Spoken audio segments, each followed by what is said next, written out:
Hello friends, स्वागत है आप लोग का मेरे चैनल पे। तो कैसे हैं आप सभी? उम्मीद करती हूँ बहुत अच्छे होंगे।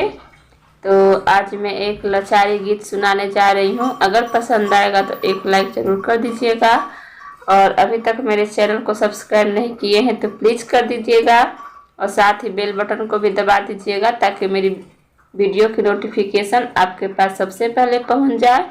तो चलिए गीत शुरू करते हैं।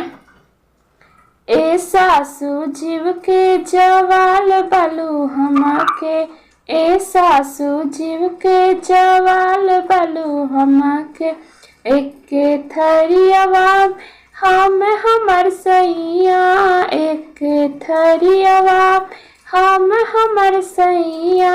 ए बूढ़ा बड़का परात चाही तोहा के, ए बूढ़ा मैया परात चाही तोहा के।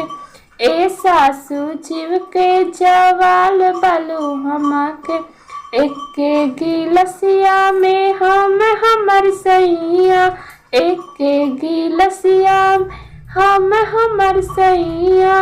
ए बूढ़ा मैया कंडाल चाही तोहा के, ए बूढ़ा मैया कंडाल चाही तोहा के। ए सासू जीव के जवाल बालू हमके, एक खटियावा पर हम हमर सैया, एक खटियावा पर हम हमर सैया।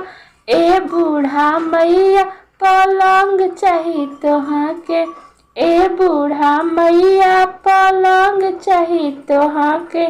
ए सासू जीव के जवाल बालू हमके, एक कोठरिया में हम हमर सैया, एक कोठरिया में हम हमर सैया। ए बूढ़ा मैया पंडाल चाही तोहा के, ए बूढ़ा मैया पंडाल चाही तोहा के। ए सासू जीव के जवाल बालू हमके, एक रजैया में हम हमर सैया, एक रजैया हम हमर सैया। ए बूढ़ा मैया 2 साल चाही तोहा के, ए बूढ़ा मैया 2 साल चाही तोहा के।